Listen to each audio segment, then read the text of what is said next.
We're doing obviously real estate, and we're going to hit it at a really nice high level, and then we're going to get real dirty and get into the weeds on a lot of asset classes. I think what Marty puts together at these family office forums, and this one obviously in Palo Alto, is so integral to what family offices do. And what family offices do is they invest in commercial real estate and residential real estate and raw land, and they go through LPs and PEs and hedge funds trying to get that asset allocation correct inside their portfolio for real estate. And I think because today's topic is real estate and it is family office oriented, I think we've got absolutely the right group. I hear some kind of volume or speaking in the background. Is anybody talking? Noise. I'm going to try and tell people to. I'll close the door. Second, Matt. Yeah, I hear a lot of feedback. Give him a second, Matt. Like a spaceship going through here. Kick those guys out. Attaboy, Bill. Thank you. So I think for the family offices that are listening today, I've got some great group here today. So I'm going to briefly introduce them, and we'll go to Q&A. And what I will ask my team is, as you're talking, just input your firm and some things that are going on in your firm and some of the Q&A that I'll be asking you. So, we have Bill Bymel, who is the founder of First Lien Capital. He's out of Boca Raton. It's a private equity firm. Bill is focused on acquisition and the resolution of a lot of different types of asset classes for non-performing loans on residential and commercial real estate. And also First Lien Capital is a privately owned mortgage and real estate investment platform. So I think he's going to bring a lot to the table and help us understanding how his business works and how families offices can utilize him. Ken Nitzberg, I see you. You're looking handsome as always today. He founded his firm in 1988, Devon Self-Storage. The firm today is valued at about $1.2 billion with over 105 different self-storage facilities. He has 18 different facilities, so he's in the market under construction. So those of you trying to think finance and how does he put his money together and how does he actually construct, I think he'll be a perfect, panelist today to talk about it. His firm has over 250 employees. And what's nice about Devon Storage, and I think we'll really hear this from Ken, is he's national. He's in 25 states across the U.S., obviously including California, Georgia, Florida, and more. So Ken will give us that nice feel about the market. Kassie, how are you? Kassie's with us today, Kassie Smith. She's with KS Global Development. She's the woman's leader in real estate development. She's been a senior executive in the building of master plan communities, hotels, not only on a regional basis, but on a global basis. She does mixed use lifestyle communities, luxury high rise. She does acquisition, disposition, feasibility, entitlements. Kassie's group, it's a very large group within her company, will take you from raw dirt and get you vertical fast. Some of her featured clients, because we always like to know who do our panelists work with. So Kassie, I'm going to throw out a couple names. MGM Grand International, American Nevada Corp, City of Henderson. I know that she's worked with Caesars. I know that she's worked with Howard Hughes Group, the Trump Tower. So Kassie has really played among some of the biggest players on the map that put buildings in the air. And I think Kassie's obviously going to bring so much to the table in terms of what she's doing. And she's got an amazing new project going on in Vegas, and we'll talk about that. And then for myself, wait, we have one more. I'm sorry, Mike Schneider, Freestone, are you here? Mike, there you are. Matthew Kessler, nice to see you. Mike is a Capital Development out of Seattle, Washington. And I think what's great about Freestone Capital Development is that they're an independent wealth advisor, which means that they're catering to family offices with 8.8 or close to $9 billion under management. I think what Mike is bringing to the table is, he takes generation one and makes sure that they get to generation 2, 3, and 4. They don't ever want to go from long sleeves to short sleeves. His job is to preserve the asset class, make it long-term, and then he's responsible also on the due diligence side is really understanding what goes into an asset allocation for a portfolio. So Mike is going to bring a lot to the table in terms of helping family offices keep capital and grow it. They have offices in Seattle, Portland, San Francisco, Santa Barbara. Hopefully I didn't miss an office place. He's just got a really robust family office that he runs. And then myself. My name is Matthew Kessler. I'm a managing director of Pace Equity for the Western United States. We have close to a $700 million balance sheet. what we do at Pace Energy is that we are a balance sheet lender for commercial real estate, for development projects, for rehab projects, for those that are in new construction or even those that are retrofitting. Through PACE Equity, which stands for Property Assessed Clean Energy, we provide loans up to 30% of the capital stack of all commercial real estate looking to enhance their growth and enhance their value. We normally lend anywhere between $500,000 up to $50 million or more per project. So we're the type of firm that you need when you need good gap financing. I've been in the real estate business for close to 25 years, both here in New York, and I've had a long-term relationship with Marty going back about 15 years. So Marty and I have become very comfortable in working together in the real estate sector. So let's start this off with a couple questions and a couple ideas that I think will sort of get this group going. And Bill, because you're in the upper left-hand corner, I'm going to pick on you first. So let's talk about family offices. Let's talk about pain points in their portfolio. I mean, how do family offices deploy capital right now, and what asset classes should they be going into? Well, thank you, Matthew. It's great to be with all of you. And thank you to Marty for inviting me. I'm staying up late. I happen to be in London today, and I happen to have just sat on a panel this afternoon with these similar questions. I would like to start by, since I, just say one comment about the previous panel before I get started, if you don't mind. There's a lot of tension in the room today here in London whenever the conversation about AI comes up. So it is a thing where I think a lot of us who don't really understand it completely are a little freaked out by it. But it's obviously something that we have to adapt to, and it's something my business is. As far as family offices in the real estate space are concerned, yeah, I'm looking for pain points. Where are their pain points are, for me, it's been very clear, actually. A lot of family offices got involved in buying either single loans or individual loans or pools of loans, doing fix and flip lending, buying participations in Peer Street loans, et cetera, et cetera. A lot of this non-QM lending became the rage the last 4 or 5 years. And a lot of family offices invested in that stuff.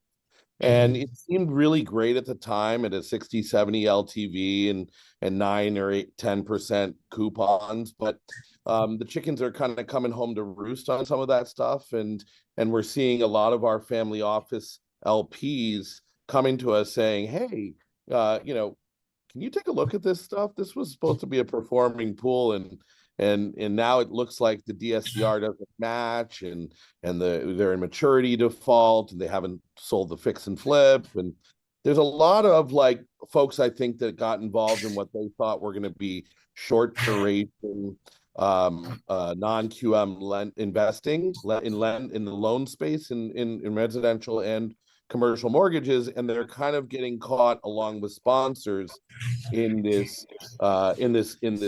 change, this interest rate environment, this change that's gone on in the last 12 years. So I see a lot of family offices coming to me with loans that they never in a million years thought they'd ever have a problem with. Right. If they were sold at a 70 LTV and a high single digit coupon, and now the sponsors are walking away and they don't know what to do. So I think that's a great point. And Mike, let me come to you because I know you're head of due diligence, at your firm. When you're doing due diligence and you're talking about family offices, and let's stay with this question, how are you having them deploy capital and into which assets?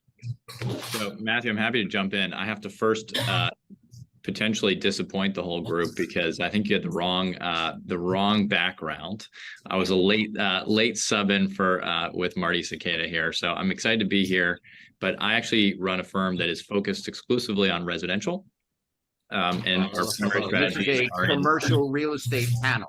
Got it. That's right. Okay. Yeah. So we're focused primarily on residential strategies, multifamily and single family. And so I'll throw the one back to you, but I'm excited to jump in and talk more about some of the residential stuff we're seeing on the family office side here. Sure. Yeah. Well, obviously it's a mix up and a worry. Look, there's a lot of correlations between residential in terms of rates and the cost of money and the cost of borrowing and the maturity of the loan. Yep. And And you have the same problems with bridge and rescue capital and maturity. So we that's completely exactly get right. We're seeing residential. a lot of dollars starting to shift in different directions. So excited to be here, but yeah, with different background than the glowing recommendation you gave of my great due diligence in multiple offices. I appreciate that. No worries. It's So you okay. don't do any due diligence, right, Mike? No, that's right. We're deploying capital all day. He's deploying capital for That's right. residential. So, all right, Good to Mike, let me hear. ask you a question. Tell me, for Resi, and obviously we're a big group here. What's really going on in terms of where is Resi happening? So let's put a face on the state of America. I mean, is it sort of Seattle down through San Francisco and California, around Texas and up through Florida and the East Coast? Where is Resi happening? So I think we have to start at the top where it's the strangest supply and demand world we've seen in a long time. If we rewound the clock and we're having this panel a year ago and you said the Fed was going to raise rates by 5%, but housing was going to be slightly up, we'd all think you're crazy. And I think that what we're seeing are a couple of things. We're massively underbuilt and builders actually back pretty significantly. Now you have the lockup of rates.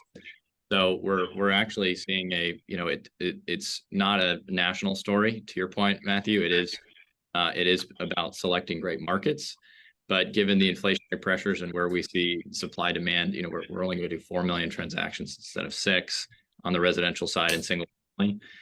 So we're seeing some softening in a lot of multifamily world where rents are coming down and there's some challenges there, but we actually see really strong tailwinds on single family, particularly in places where there's migration and still very underpriced. At a high level, look, if you take the next view, great tailwinds on residential flowing from other asset classes, trying to find ways to get away. Well, let me shift over right to Ken. Ken, can you hear me okay? Hear you fine. Perfect, because I think, the single family, it becomes your biggest client, right? I think, your pent up demand at self-storage centers across the country, your biggest client are, the millennials, the Generation X, the baby boomers who are moving. They come to you for a year, your turnover is high. They're coming out of their homes. They're migrating from California to Texas to, Florida. That's your client. I mean, so I really understand who your market is.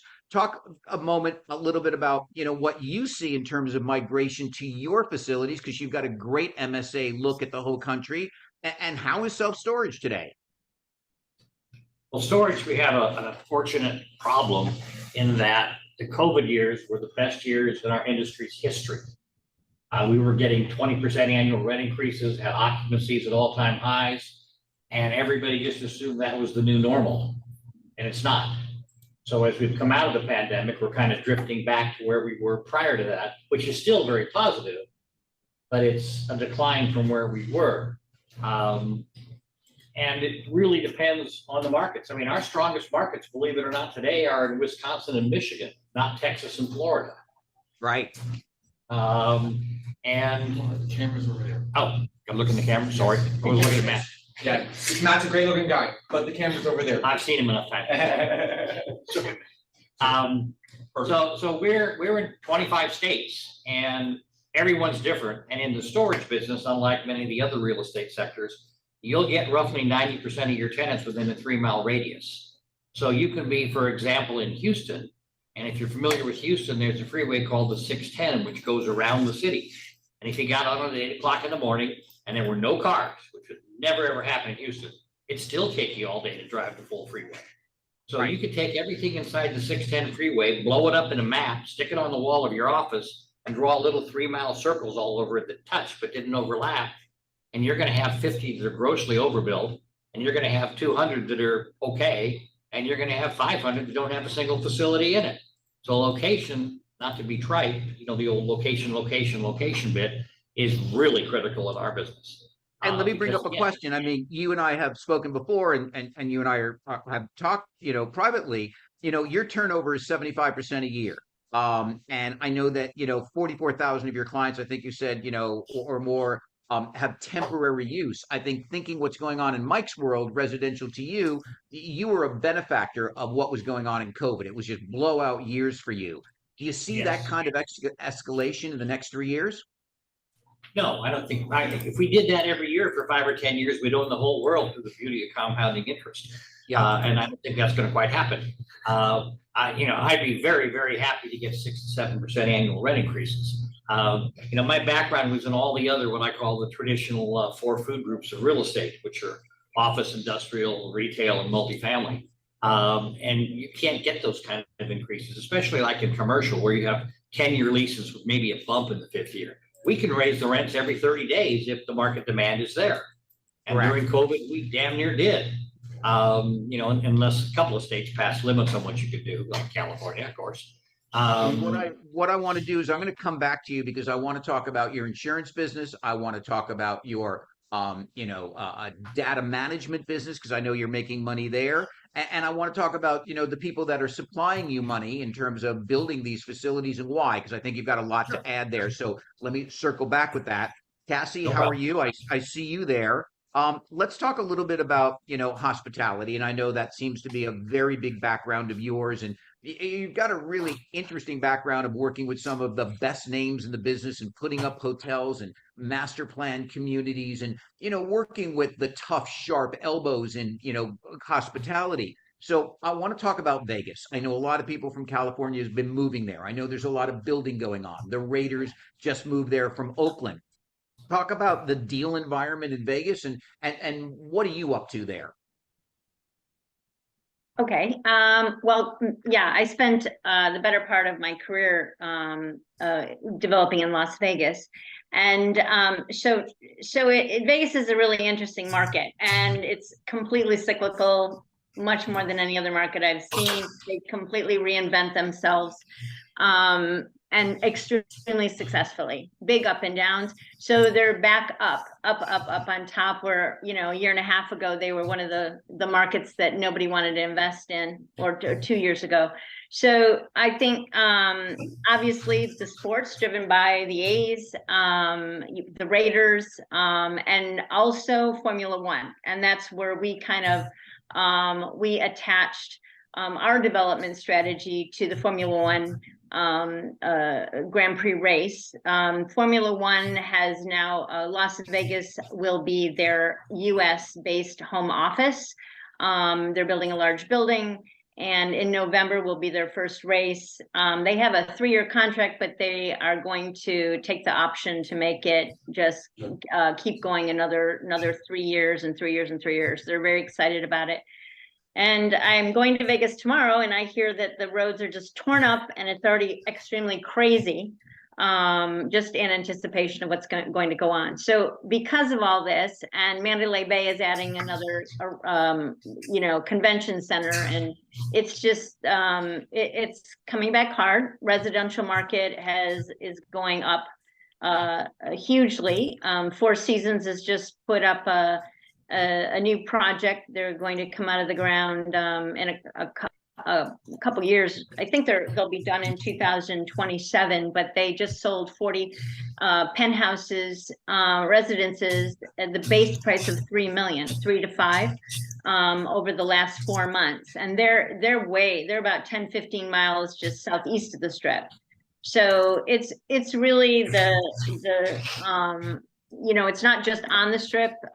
It's really growing, exponentially on both sides, north, south, east, and west. So what we're doing, we're putting up a hotel. Yeah, yeah. Everybody that needs to know it, because she's, obviously doing, construction. Her group is now putting up a hotel. So quickly tell us the story, because I think it tells the group and the family offices, it's okay to invest. It's okay to borrow money. Go into the market now, because you're laying groundwork for the next 7 to 10 years. So this story, I think, really resonates with family offices. Yeah, and it's about positioning yourself correctly. And Las Vegas is a really, really interesting market, because I have seen, probably just come across my desk in the last 12 months, so many projects that say envision a hotel in Las Vegas and never get it out of the ground. Dream Hotels is having a huge problem, as you know, because they come in with a minimal amount of money, just enough equity, and then, to get a third of the way into their first phase of the project, and then they got to go back and raise more money, and it doesn't work. So Dream Hotels is sitting, you know, but the way you really, these are big projects. Our first phase is $1.5 billion. You know, I mean, our podium is 800 million. So there's no way around it. So you just have to understand what you're going into. Our hotel is 800 rooms. It's a 5-6 star. We just signed a LOI with Fairmont. And we've got 240 residences that will be branded as well. Base price on those will be $4.5 million. So, and I won't say where it is, but we have a very, very good, we're building right next to an executive airport. So we have and then we are going to partner, have an actual paid partnership agreement with Formula One. Oh, so our congratulations. hotel That's is, fabulous. yeah, I mean, we went in, we positioned it with what's going on. We're calling it the Monaco. Formula One was our first meeting. And so you really have to be realistic when you're going into that market, and we are. So this project was brought to me, or actually the dirt was brought to me by the ex Caesars head of design and construction, who's retiring, and he said, "Do you want to do this?" And I never thought I'd go back to Vegas, and then Paul Steelman jumped on. He's Steve Wynn's architect, very good friend of all of ours, and then we rolled from there. But we aren't having any problem raising money. I got to tell you, we're 8 weeks into this, and we've already raised some considerable equity. So, well, let's stay on the money theme. So Bill, talk to me a little bit, about what you're seeing in the capital markets. I mean, you've got to be, Bill, you probably see out there, the pension plans. You're probably seeing the state plans. You're probably seeing PE funds and hedgies and, guys that have funds. What's the cost of money these days? And what are you seeing on your side for deals getting done? Obviously, the last year we've seen a widening of bid-ask spreads. We've seen a lot less actual transactions getting done because deals that were in the pipeline when rates started to go up, many of those deals didn't close because the models had already changed. My own experience with my investment partners, I manage about 100 million that I've placed of equity in the last 2 years. Good for you. I've seen my own partners' expectations change overnight, because their cost of capital or the cost of risk-free has changed so significantly.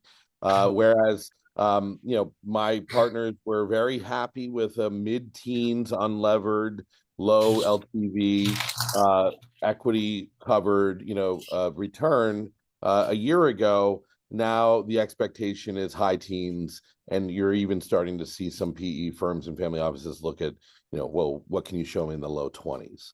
And that's just that's just the paradigm shift that happens when the market returns to normal. I mean, we've been living in la la land for years now, between low interest rates and free printed taxpayer dollars. It's been just a huge asset bubble, and the reality is going to set in. It has to. It's going to start with the banks. It's going to start with a major consolidation and number of banks going down in the next. The SVB thing was just a blip. And it's gonna end with a complete repositioning of certain values, certain asset classes, and whatnot. And that's just a return to fundamentals. A follow-up question. Talk about that asset bubble, but phrase your answer in what family offices should stay away from, should sort of gravitate to, and maybe a little bit new risk on the table. Talk about that asset bubble. That's a nice concept. Don't buy art. I mean, I hope the art guy isn't in the room. He was at the last party thing. I'm sorry if he's here. I'm sorry. That's okay. Yeah, my brother-in-law still buys idea. silver coins, and he's. unless you can leverage it. I mean, listen, across the board, even in real estate, there is some. I mean, it's more of a return to fundamentals in real estate, because we know real estate is a hard asset. There's tax benefits. There's a lot of other things. As Mike had said, we have this unbelievably weird situation of supply and demand, where 70% of of all owner-occupied mortgages in this country are fixed below a 5% rate. There's no motivation for people to move, no ability to really replace their deal right now. So it's a kind of a weird situation in real estate, which is why I believe residential will have a longer runway as the markets deteriorate. The initial thing that's happening right now, the repricing of book value on commercial assets, namely office buildings. If you think about it from the banking perspective, for decades, the safest, most institutional investment in real estate was downtown metro office buildings. Right, So right. the majority of community, the 1,300, 1,500 community banks in this country saw those as the safe investments to leave on their portfolios. And now they're all dealing with upside down situations. So, Wow. yeah, I mean, we are going to see we see asset bubbles all over. And the question is, how does it all unwind back to a fundamental market? And how long does that take? You're right. And Mike, let me ask you a question. I mean, even the residential area has had black swan events, right? I mean, you've seen black swan events, in the areas everybody thought that you could just build and build and build, and all of a sudden you can't do that anymore, and you've got people leaving keys on their doorstep. Talk about how the black swan event over the last 3 years has affected residential. Yeah, it's really interesting. This is one of the debates we have a lot about how things might come down. And I think we keep going back to the tale of two different markets in migration or out migration, still nodding along. And that the real challenge here comes back to that lack of supply. And I think this is going to be monetary policy driven. But we have confidence you're just not going to see change either in the lockup that consumers have or construction being able to really start picking up the ball and running with it. So I do think it's a very prolonged kind of pace here. And our view is that when you do start to unlock supply, people have to, it's a life event.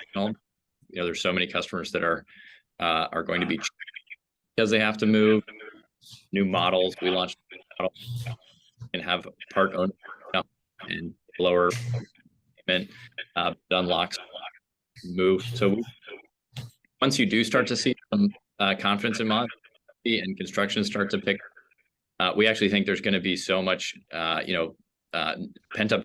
People have to select their next home that we actually don't think there's going to be a huge drop in prices in areas where you have, Right. there's. Hey, Mike, your audio is going in and out. It's very hard to hear you. Your audio is skipping every third word. So just if you can fix that while we're move on to Ken, that would be terrific.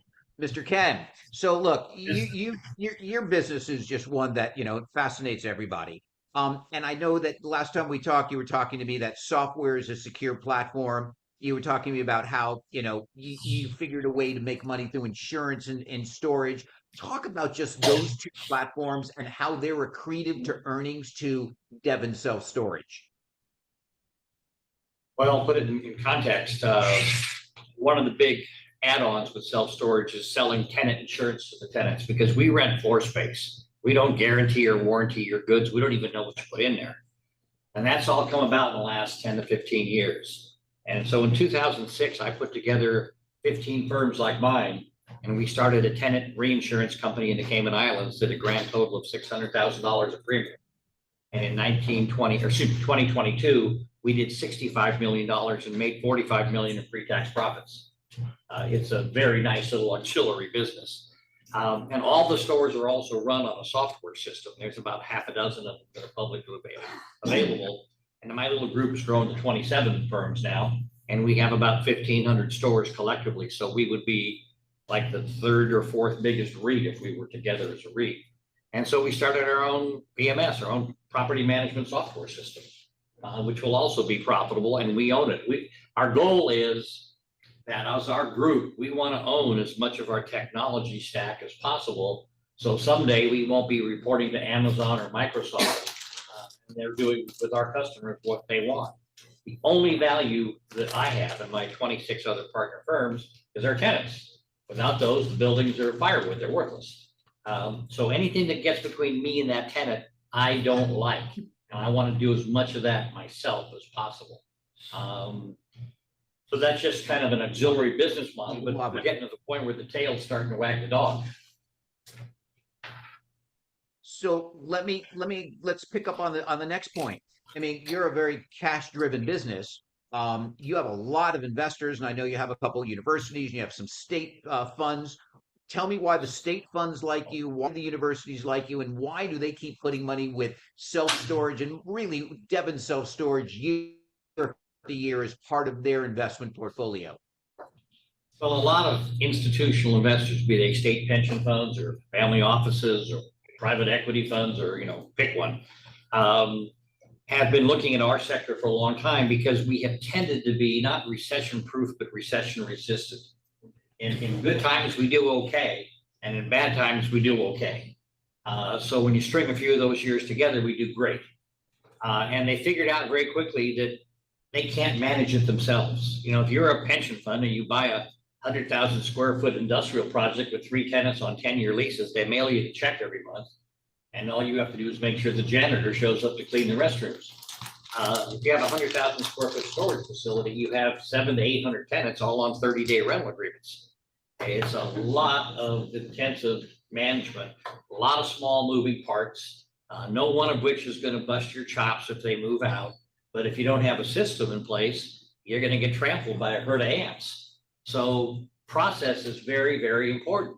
And I mean, for years, we were looked at as being not institutional quality as an asset class. Well, I guess that changed big time during the pandemic because 2 of our new competitors in the industry are Blackstone and KKR that are now buying self-storage facilities. So that's, we passed the asset test.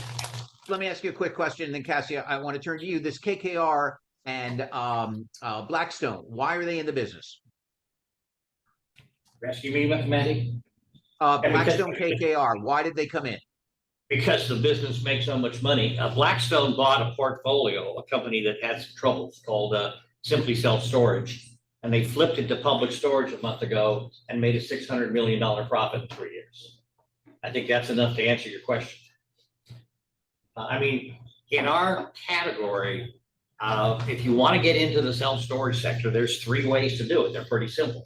One is you can go buy one, and I refer to that as the greater fool theory, because you think the seller's a fool and you're going to do better. Sometimes that's the case, not always. And right now it's almost impossible because prices are so high, so unrealistic, because it's done so long and there's so much money trying to get into it.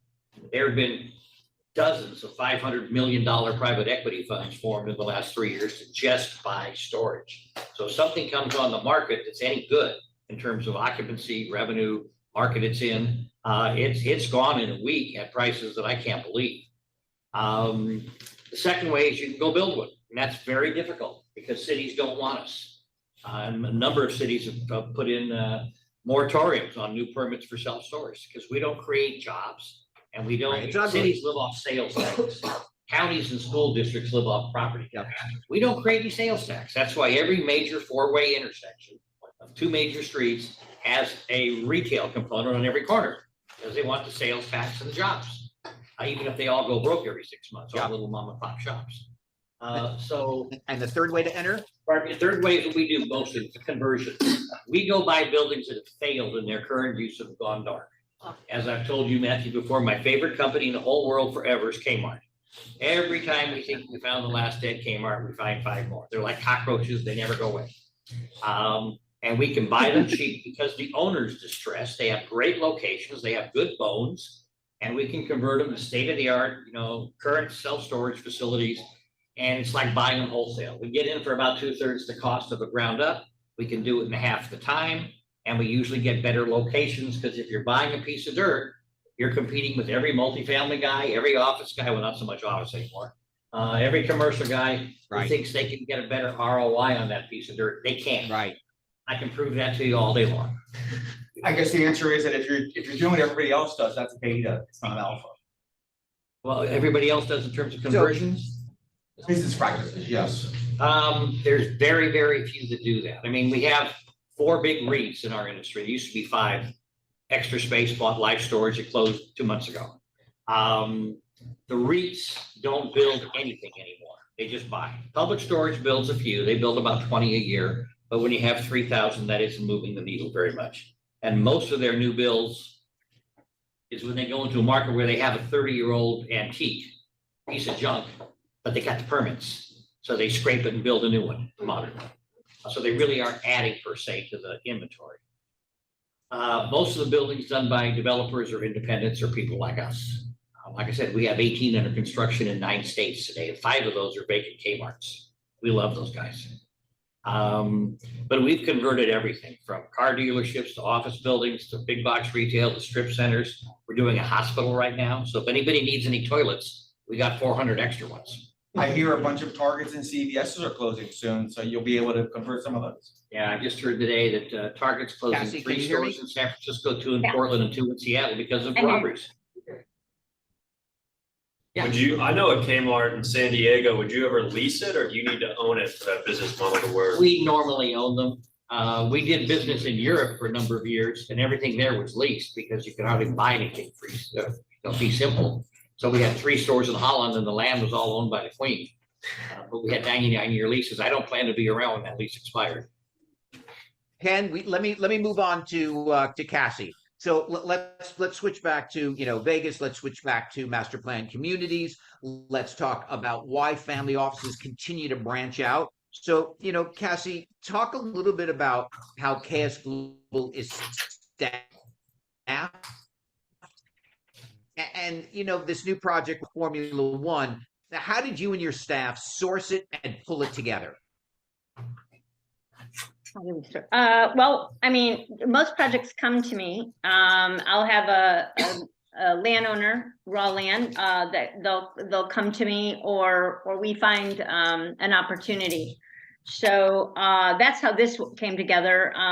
We knew the property. We knew it was on the market. It was a hush. And then we know how to get it out of the ground in Vegas. So it's very easy and we have the context to do it. So we make a few calls. It's easy to do that. And then, so this was as well as the land, its market value. So it's not going to be sold undervalued to us. But that's okay. Because, the returns are there. I mean, it's a huge property. It's 12 acres. So what we're quickly doing, we partnered with a group, an equity group called Spectrum out of New York, who just sold a huge piece of land to Tillman Fertitta.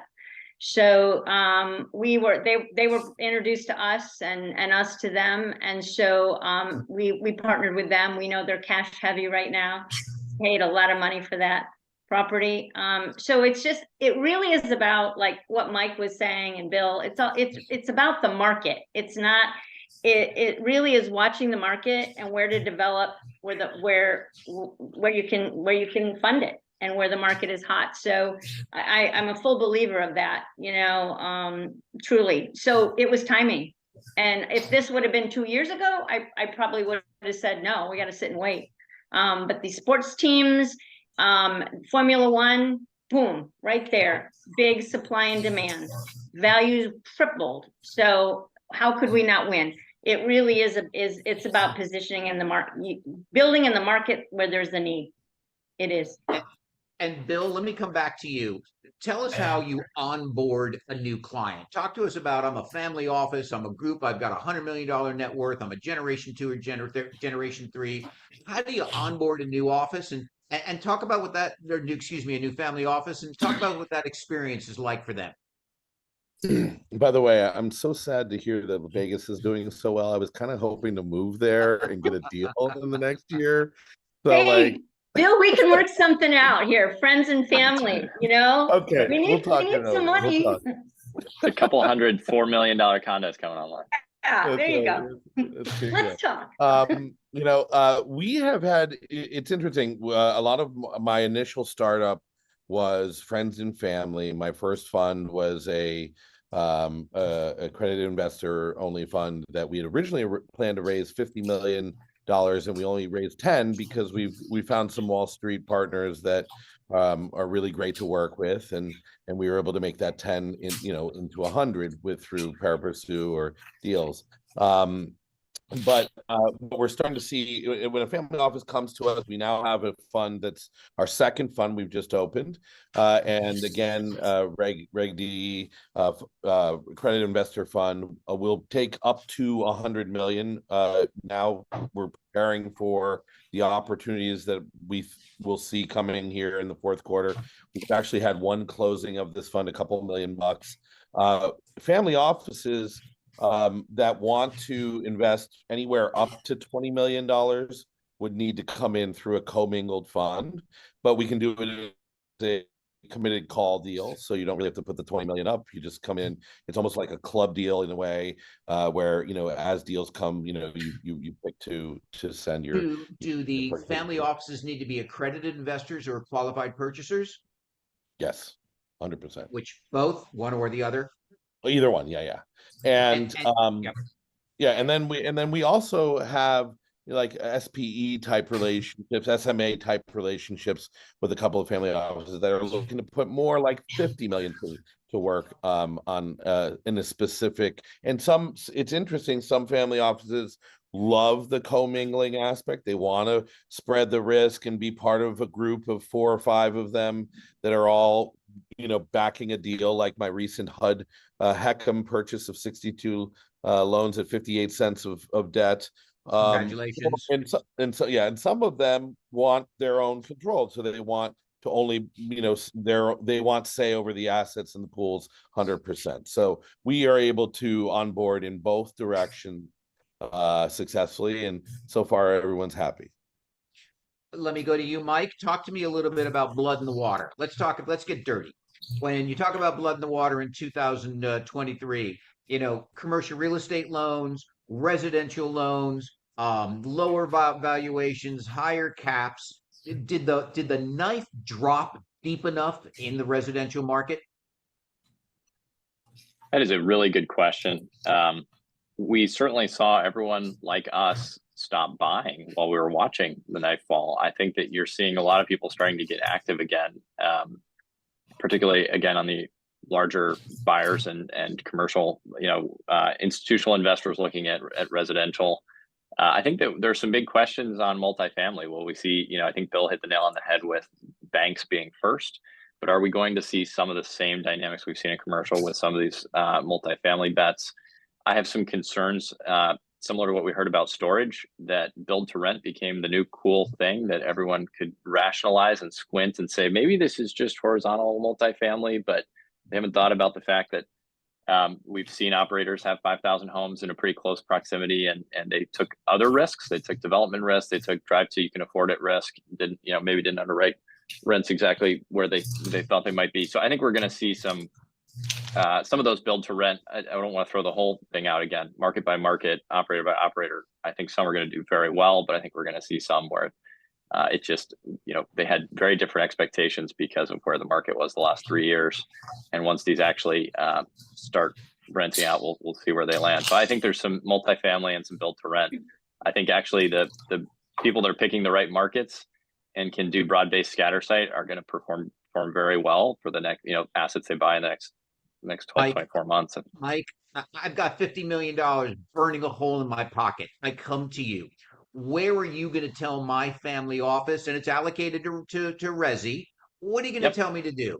Are you going to tell me to, Matthew, we've got logistic problems. Matthew, we've got, problems in finding GCs. Matthew, we've got problems in, actually just getting permits and putting it up in the air. Are you going to push me away, or are you going to take my money?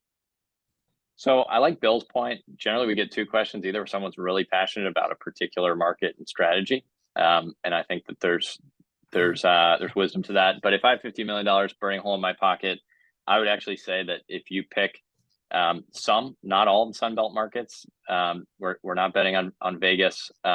Sorry, I think that we see that there's great economic drivers, and where you have still relative affordability. So we picked the top 7 markets where we think you've got this imbalance of affordability and in-migration, where if you can go and aggregate a meaningful portfolio, and we actually prefer single family. We like the fact that you have the opportunity and flexibility to sell those portfolios off to larger fish once people come back online.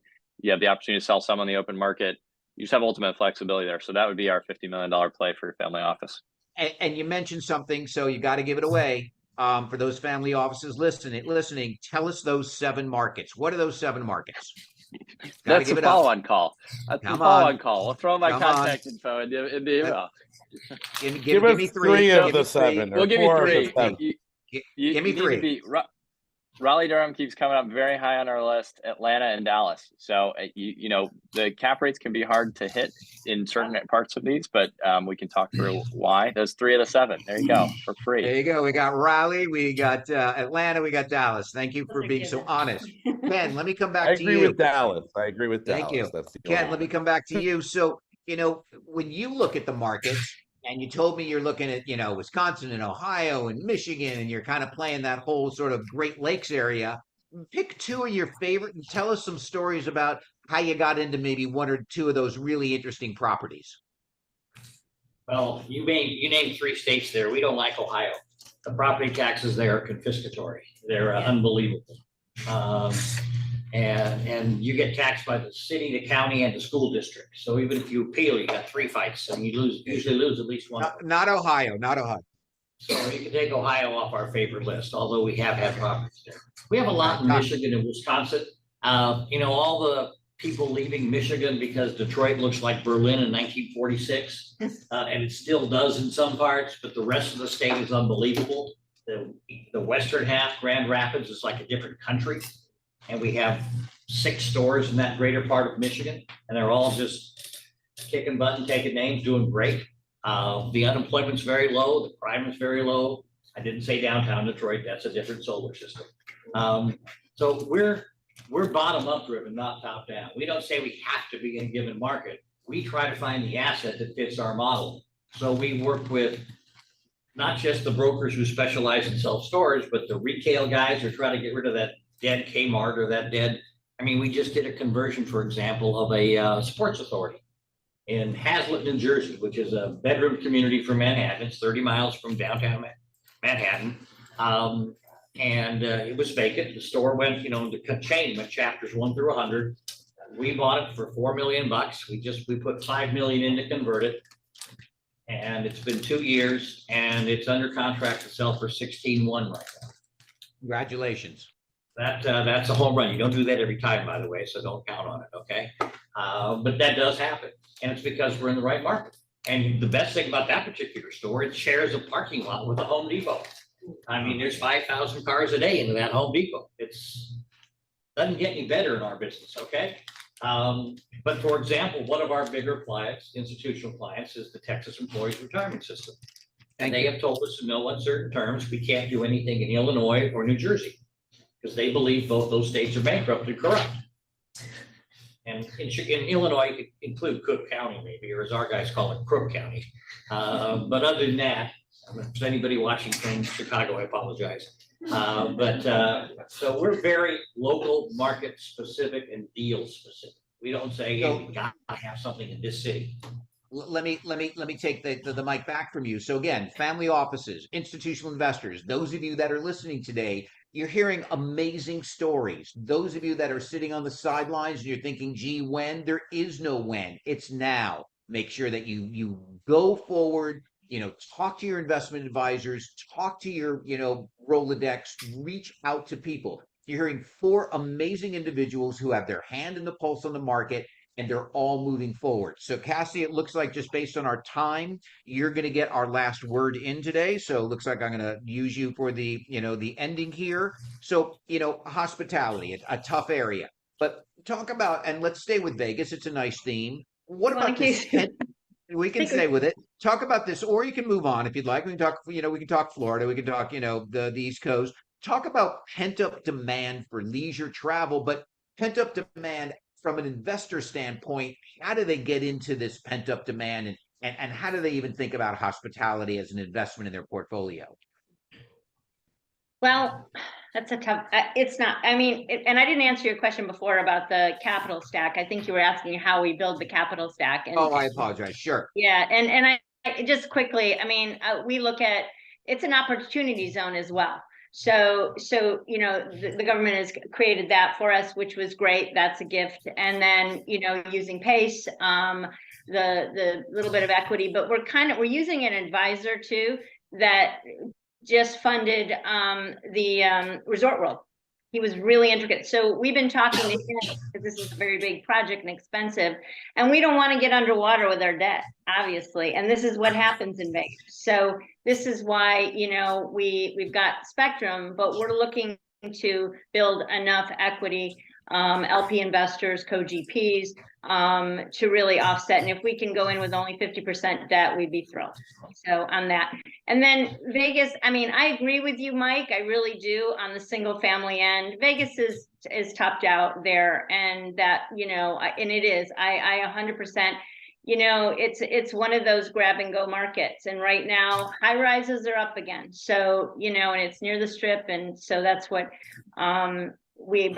but I agree with you on all of that. As far as investing in hospitality, I think we found it really interesting. It's been very hard this year to get equity and get family offices. They either have a portfolio and they know it, okay, and then so it's understood.